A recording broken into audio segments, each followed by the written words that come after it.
Het-Heru Nefer. This is Kasank Ma'a Keperu with another broadcast for you. And today we're going to be talking about an interesting subject. I wanted to introduce you to a really quick technique that would allow you to manifest just about anything you need. And I've been meaning to do this for a while now. Because I understand a lot of us are on the go and we don't have time to do a full-blown like ritual and things of that nature. So I think a really quick technique that you can use when you're basically walking on the street, shopping, sitting in a waiting room. It's very effective, and it will basically help you to manifest any objective that you're looking for. And it's still subject to certain parameters, which I'll outline for you. So keep that in mind. And I just want to see who is joining us. Let's look at the Magi's that are joining us. We have, Het-Heru Nefer. How are you? There's a lot of different ways to approach magic, right? And some of these ways entail a very elaborate ritual. The Golden Dawn, they had these really big ceremonies and things like that, and it was very, very elaborate. And you can actually go to the bookstore and find information on how they perform their rituals, but they were seriously elaborate when they had to adorn themselves in certain robes and hoods and masks and all these things. And other Magi's and magicians who work with magic create a circle, a pentagram, and then they have certain objects on the ritual table or the shrine that relate to different principles like earth. You have water, you have fire. Then they have things like they may have a robe they wear. Some even perform magic naked, and all these different avenues and ways of going about it work. You do what feels comfortable for you. What I like to focus on myself is stuff that can give you an immediate result, but don't require a lot of time and effort and put into it. I myself have practiced a lot of magic in terms of to the deities like Ma'at, Hathor, Het-Heru, Isis, which you have to get certain items, you have to wear certain colors, you have to take certain types of baths with certain types of oils and crystals, and do it on a special day and a special time. But those, those are, I say, for more of the dedicated initiate. So if you feel that this is something in a path you want to go down, those type of rituals are wonderful, and they help you connect with the deity and build that relationship and rapport. But if you're looking to not dive too deep into it, not get too spiritual, or what they say is religious, and religion meaning to tie back to, you can do these simple techniques I'm going to point out for you today. And before I actually got into the priesthood, the second technique that I will show you is one that I use because it was just natural to me, and me coming in, being reincarnated into this life, I brought with it that knowledge from ancient Kemet, because that was one of my previous lifetimes in ancient Egypt, what we call Taimeri or Kemet or Smaitawi, whichever name you want to use. So, Het-Heru, Didi, Suan, Anthony, and I can't think it's Farak, Abdul Rahman. Hi, what's up, brother? How you doing? Knowledge, Heru Nefer, how's it going? Oh, can I give you, okay, yeah, money. I'm sorry, let me just answer. Anthony said, can you give us an example of something you recently manifested? And I'll say money. I'm basically right now, I'm heavily involved in money magic, manifesting money, because I have a project coming up and I have to raise a certain amount of money. So I'm working on my money magic. And for that, I've created a whole shrine, and I'm working with certain deities for that. So just to let you know. Oh, Sue-Ann, I'm doing well. In fact, thank you for asking.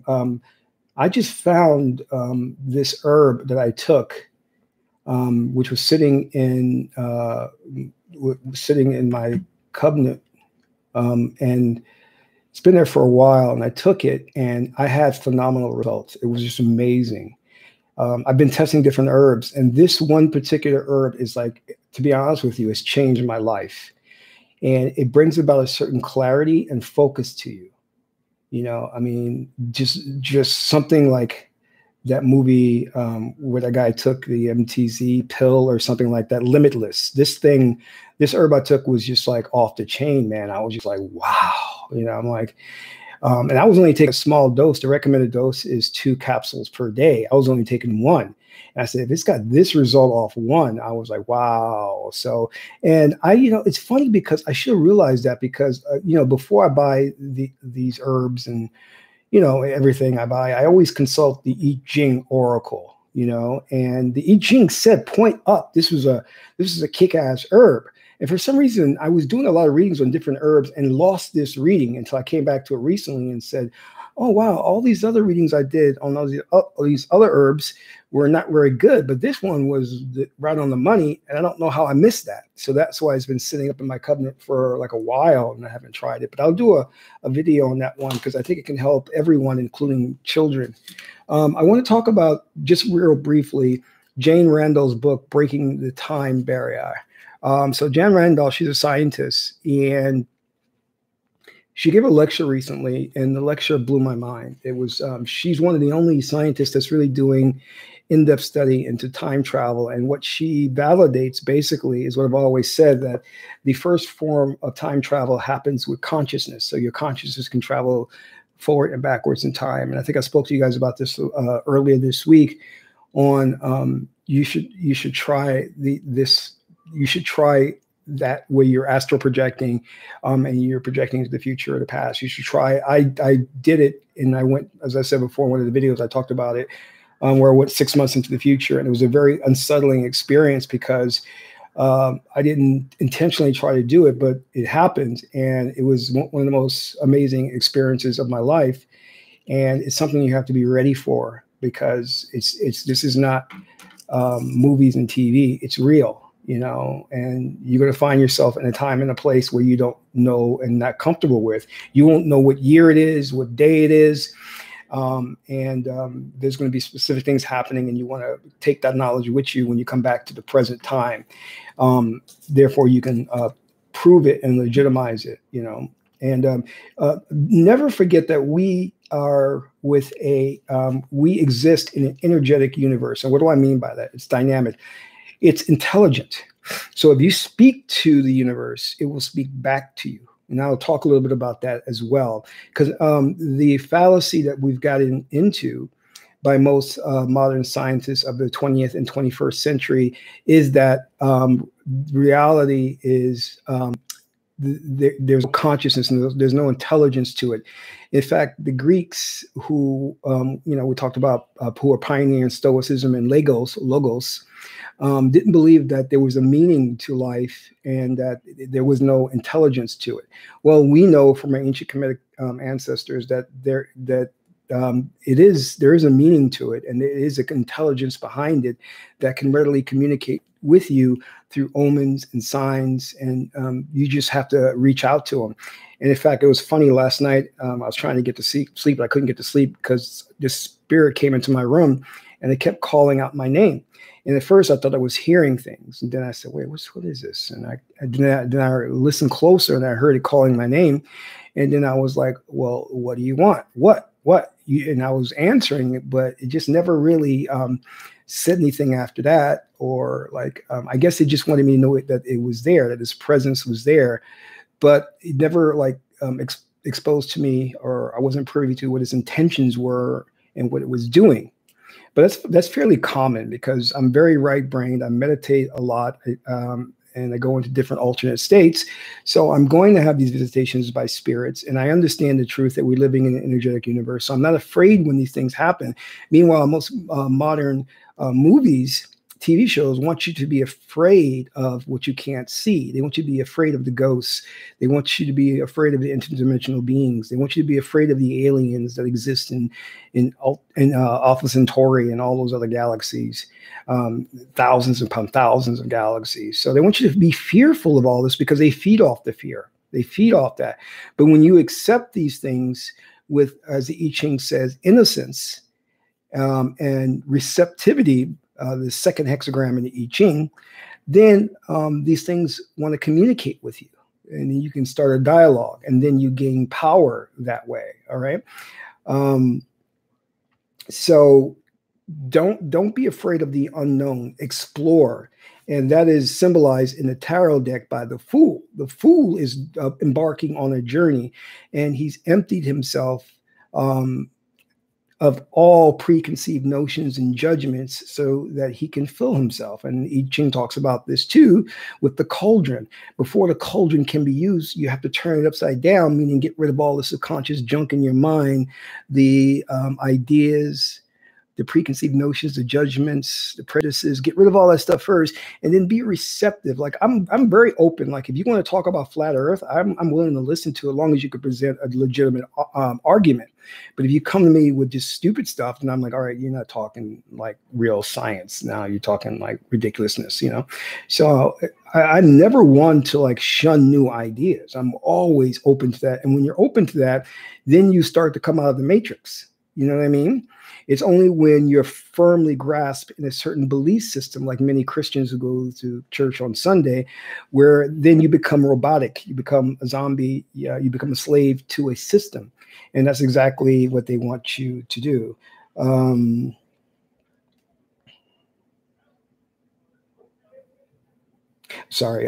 Yes, the circles do create the many universes. The circles are used for vortexes to travel interdimensionally. So those, and you can work that type of magic if you're interested.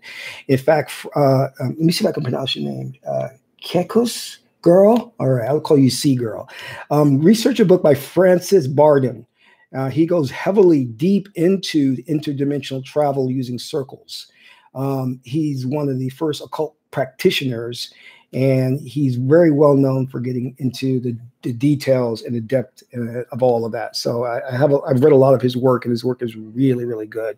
So you should explore that. So he's really good. Okay. So anyway, let's get down to business. So as I said before, we're very busy people. You know what I mean? I'm very busy. I don't know about you, you know, and I can't do a full elaborate ritual, even though I would love to. You know, my aunt Het-Heru, she's always like, when are you going to do a ritual for me?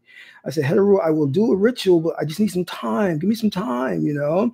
So this is going to work for you, and it's going to be very effective. And if you guys have experimented with things like NLP, neuro-linguistic programming, you'll see that this relies upon that, or borrows from that heavily. Okay. So, you know, like, and the great thing about this technique, it's two techniques, by the way, I'm going to share with you. The great thing about these two techniques is that if things go wrong, it works for this technique, meaning this technique does, it anticipates things going wrong so that you can utilize that to make the technique more effective. Damn, how good is that? Really, how good is that? You know what I mean? That's like me, right? That's like me walking down the street and getting hit. A car drives by and in the rain and splashes water on me, and I don't look as pretty as I usually would. But then somebody come and give me a towel, and I wipe the water away from me, and I'm as good looking as ever. You know what I mean? It's like you think it's a bad thing, but that bad thing works for you. Okay. All right. Anyway.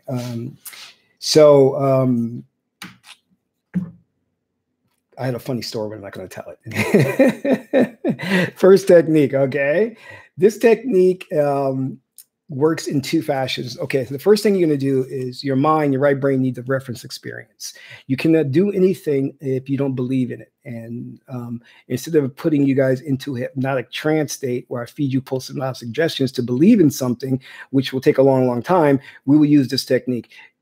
It's for, again, reference experience, because the left brain is analytical. So it needs a paradigm. It needs reference first. So I want you to first think about a time when something miraculous happened to you, and it was a very pleasant and very happy feeling. Okay. So I want you to think about that. It could be a time when you're walking and you found $10 on the floor. Okay. Now play that in your mind as a scenario over and over again. Now, the objective, what is your objective now that you need? Do you need to acquire some money, a new car, enough money for your rent payment? So your objective should be in your mind. Visualize yourself achieving that objective. Okay. Make sure you visualize as if it was in a now moment. Oh, hey, D. Harun Nefer, D. So what you want to do now is I need, like, say, for example, if you're walking down the street, because this technique is really good for it. So just be careful now. Don't trip over things, or fall down. You just got to be careful too, because when I'm walking down the street, like, really cute girls hit on me. So you just got to be really careful about that. Don't happen to you. I don't know if you guys, the guys out there, have that same problem. I know you girls do, because most of the girls that are in my tribe are pretty. I know that for a fact. I'm just guessing. I'm just assuming you're beautiful on the inside and the outside. So you're walking down the street. Okay. So you got a reference experience by using what happened to you previously in finding money, or think back to a very positive memory. If you can't find like a miracle happening in your life, which I think that you should be able to find something, then just think about a very, very happy memory, whether it's like your son or daughter being born, you getting married, or you got a promotion, you got this major raise, or your father complimented you when you were young on doing something right. So use that as a basis of memory, because that's going to create a chi energy. We want that chi raw force energy. Next thing, as I said before, you're going to visualize achieving your objective. Now, you have to take that objective from the left brain, which is the waking state where you are at now, to the right brain, to the subconscious mind, so that the indwelling intelligence, Osera, can start working on manifesting that for you. The way this is done is that you're going to get cross-eyed. You ever hear that term, cross-eyed it? So I want you to take your eyes and look right here, okay? Right here is where his pen is at, right? And when you do that, that takes you directly into the right brain. It accesses the right brain. Go right here.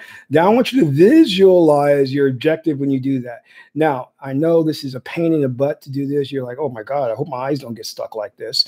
But you're going to hold this, okay?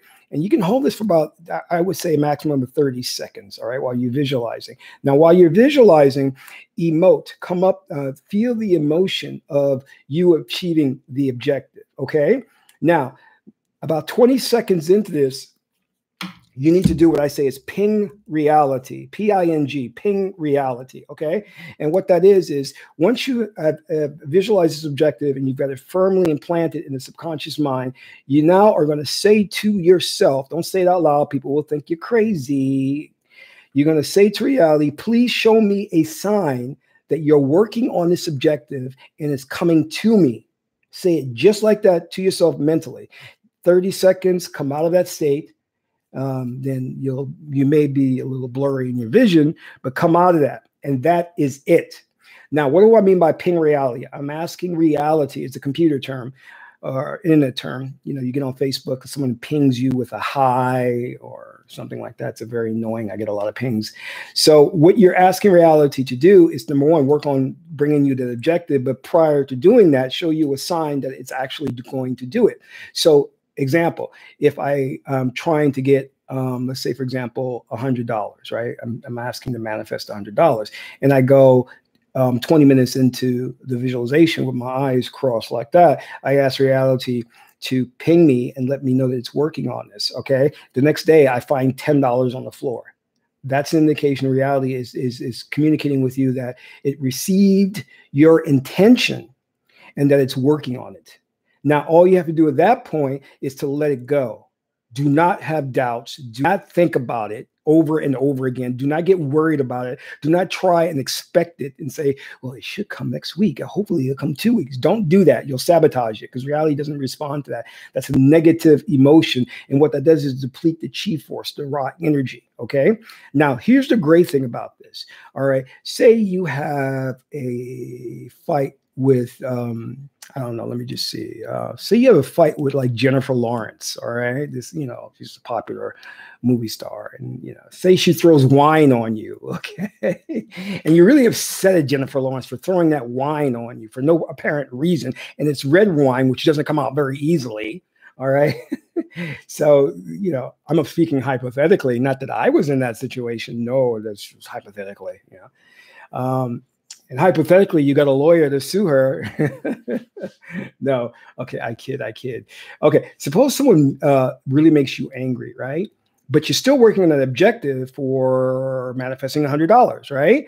So here's what you do. Take that energy of that anger that you have for that person or whatever they just did. Now go into that trance state and do exactly what I just said. You don't have to do the reference experience visualization, but you go directly into that state, crossing the eyes, and then crossing the eyes, and then um, visualizing the objective and channeling that anger for the other person or the other situation into this. And then boom, it's like an atomic bomb. That energy will deplete from the situation that you had the altercation with the other individual. It will deplete that energy and it will channel it into manifesting your money. Isn't that beautiful?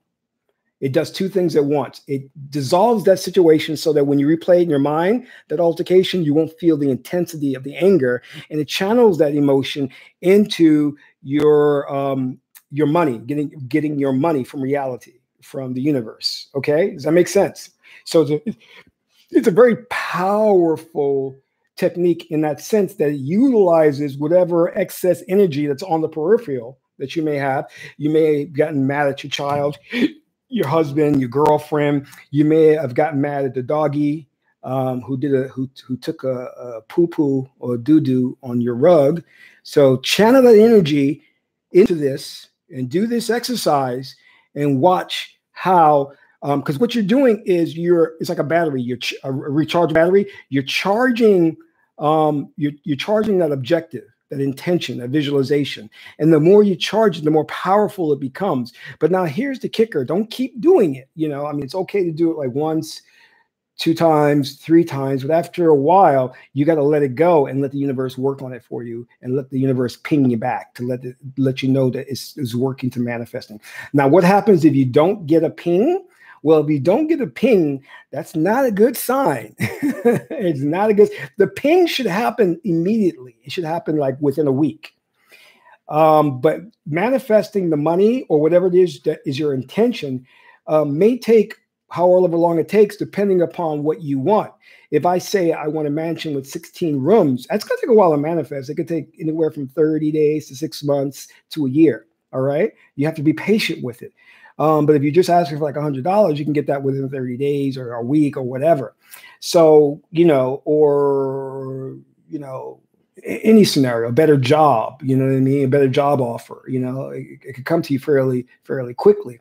The more complex and detailed your visualization is, the more it may take to manifest. Okay. So just keep that in mind.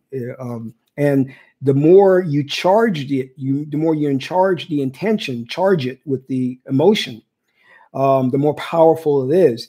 But you, as I said before, just reiterating the point, you can't keep charging it. There comes a point where you have to let it go.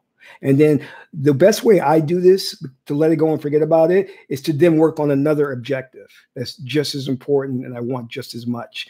Therefore, I kind of forget about this one that's out there and focus on this one. And before I know it, this one manifests. I'm like, oh, I forgot about you. What are you doing here? Oh, thank you. Got $100. Taking my girl to a movie. Okay. So that type of thing. So that's the way you want to do it. It doesn't require you writing anything down. It doesn't require you getting any herbs or candles or plants or powders or incense. It requires nothing. It just requires the steps that I've outlined there. Any questions? Any questions? Give me 1 second, guys. Sorry. I'm going to go on to... Oh, I forgot that. Okay, sorry. 1 second.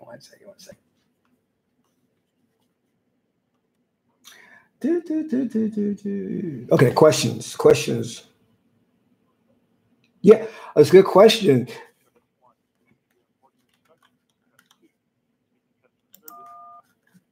Okay. The reason your question is what could be... Will go live in 5 seconds. 4, 3, 2, 1. Boop. Sorry about that, guys. Just recording this. Okay. The reason the reason why it may not manifest is because of your belief system. That's because you're going to have belief systems that will block it. This is why I recommend that you use the paradigm, the reference experience, because the reference experience trumps belief. So if you refer back to a time of when you received a miracle or something wonderful happened in your life, with that memory as the meta frame, it's called a meta frame, as the meta frame, then whatever you put within the frame is going to work. Because if you don't do that, then your belief, you will get back to your default to your old belief system, which will block any efforts to manifest this stuff. And we are programmed to have doubts, and we are programmed not to believe in this stuff. Society, through social engineering, trains us not to rely on our own power. This is what society is all about. It's about relinquishing your power, going to an intermediary like Muhammad, Jesus, Krishna. You don't want to take that belief system in because it disempowers you. The idea is that you are God man, God woman, and you're just learning, relearning to access the power that is within you. Our encounters with ancestors, you're doing well. In terms of the world being a creation of your beliefs and thoughts process. I don't understand that question. I'm sorry. So I'll move on to the second technique. And this one, as I said before, is the one I use prior to getting into the priesthood. I didn't know anything about magic, but I knew from reference experience that this technique would work. So way back in the day when Madonna was in fashion and when voguing was all out there, me and a friend used to go to clubs. I hated clubs. I hated those clubs. But I went with my friend because he was going through a tough breakup at the time. And I like clubs now, but back then I didn't like them because I was very shy. I was very cute, but very shy. Anyway, so we would go to clubs, and I remember specifically I was trying to raise money for a film I was going to produce. And I was saying, well, how am I going to get all this money? And it was an insane amount of money. And I was just a young kid. And I was like, I don't know any investors. Like, how is this going to happen? Right. So let me take a step back and just kind of give you a bit of insight into magic and occult history. When you're seeing these rappers out here, what do they call them? Mumble rappers, gangster rappers, and whose albums are high on the charts. The reason why you see this is because their previous lives, they were probably great magicians. They were probably great magicians because they are Mike. Yeah, I was an actor, Mike. I was an actor. Yes. They know how to mix words as mantras in a cow. And that knowledge only comes from a past life. And how you set up your past life determines how you live this life. So now they are rewarded and adorned with money, fame, women, drugs, all of that, because in the past life, they were magi's and they conducted major rituals for healing and objectives and rituals for when the nation would go to war. Now they bring that knowledge into this life and they're using it in a negative way. All right. And the lyrics are horrible. The lyrics are done to keep you trapped in the fourth dimensional experience. So they're not only doing harm to themselves, but they are bringing a bunch of people with them. Okay, so just be aware of that. I want you to really understand that that your life in your past has set you up for this life in the present, and this life in the present is going to set you up for your next life in the future. So live this life right now, this now moment, as the best you can, and live it in righteousness and according to Ma'at. All right. It's very important you do that, because when you go before the judgment and you go before Tehuti or Thoth, and he asks you, did you live according to your destiny? Then you better have an answer. You better have an answer. Did you live your pre-life agreement? Did you follow your pre-life agreement? You better have an answer. Okay. And don't be like, well, Kasank told me this, and and Kasank said you were tight with him and you could let me pass. That ain't gonna work. That's not gonna work. Many have tried and many have failed. Okay. I'm good, but I'm not that good. Okay. So the second technique, and I'm gonna take calls if you guys want to call in. Let's try and take some calls. It'll be the first time I'm trying this, so it'll be interesting. So this second technique is just as powerful. I think it's probably a little more powerful because the results that I saw from it were phenomenal, right? So I went into, it was recently actually when I took a trip and I went to this, I think it was San Diego. I went to this club and I saw like the lights up at the top of the ceiling, the confetti, the music, the beat. And I was just freaking out. I was like, whoa. And people didn't, the friends I were with, they didn't get why I was looking at all this in such a strange way. And I said, all of this, the people dancing, the lights, the music, the beat is a ritual. It's a gigantic ritual. Now, if you know anything about Hitler and the Third Reich and, what happened then, Hitler would have these elaborate,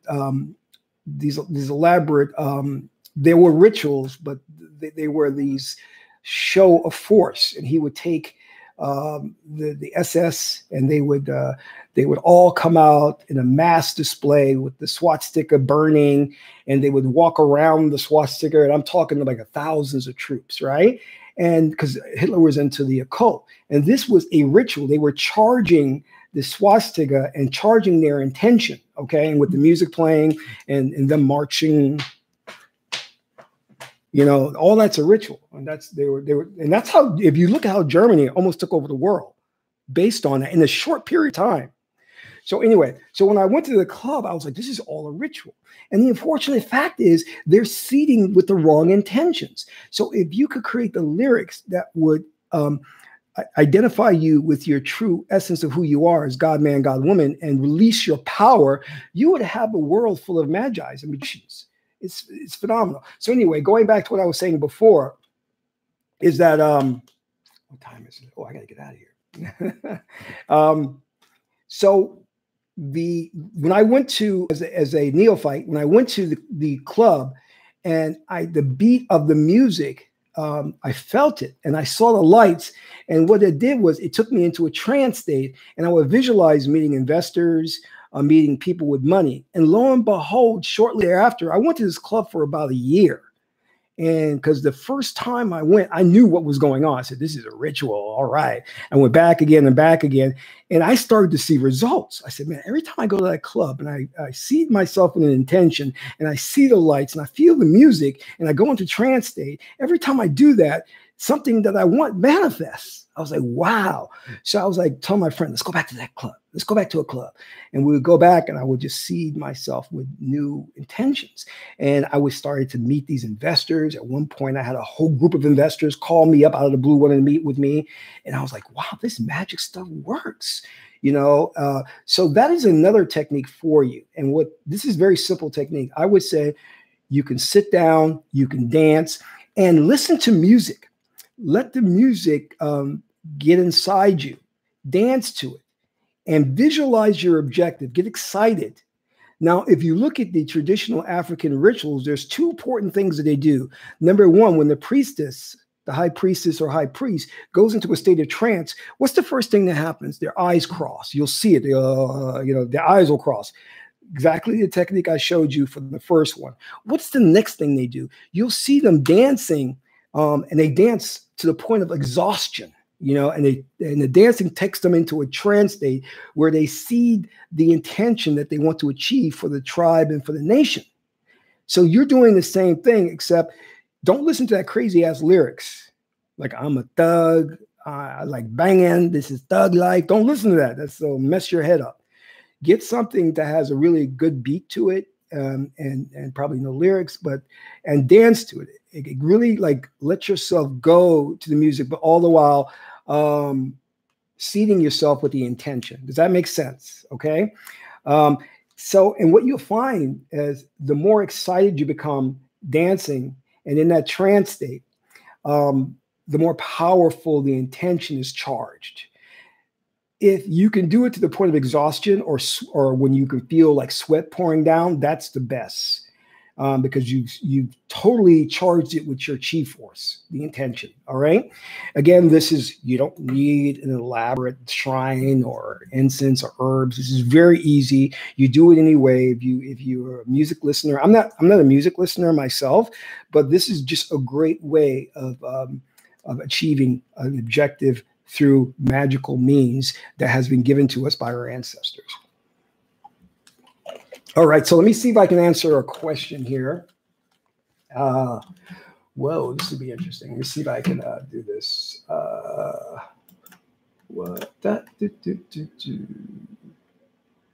Okay, this is that. So I see someone from 917. Are you there? 917-538. Are you there? Nope, not there. All righty. 917, are you there? Okay, they took a break. Anyway, so what we got in the chat here.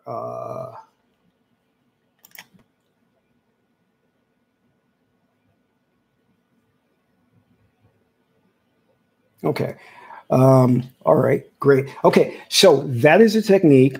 And if anyone has any questions, please put it in the chat box there, and I'll be glad to answer it for you. And I want you guys to take a moment just to like this video and share it with friends and family. If this is your first time watching, please feel free to subscribe to this channel for more great magical tips and things of that nature. And if no one has any final questions, I'll go to my next appointment.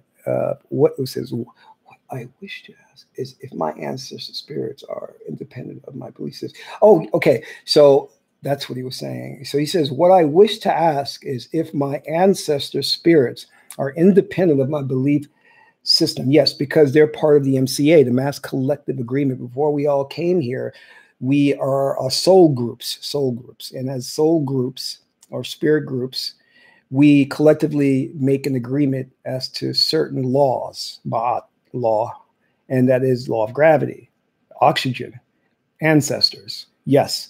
So those are independent of your belief system. Even if you don't believe in them, they still exist as an objective reality. Okay.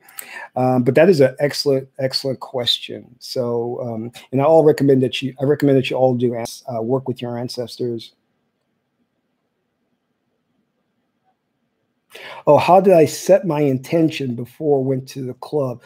I was working on a project. I was trying to finance a film. So I knew that when I went to the club, I would have a certain visualization of me receiving money and meeting with investors, and it worked too well, because what happened was I ended up flying across the country to meet with investors.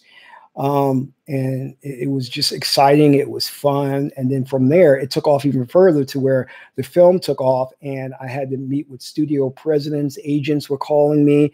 It just, when you do a ritual, you'll get these ancillary blessings from it. So you think you get what you want. You may get the $100, and behind the $100, you may even get more money, because the energy is still there. Depending on how much you've charged it. If you really charged it, then you're going to get more than what you expected in a very good way. You know what I mean? So don't overcharge it. You don't want to do that, because that's too much energy, and then that energy could backfire on you. Can numerology help me in finding out about my past life? I wouldn't use it for that. I would not use it for that.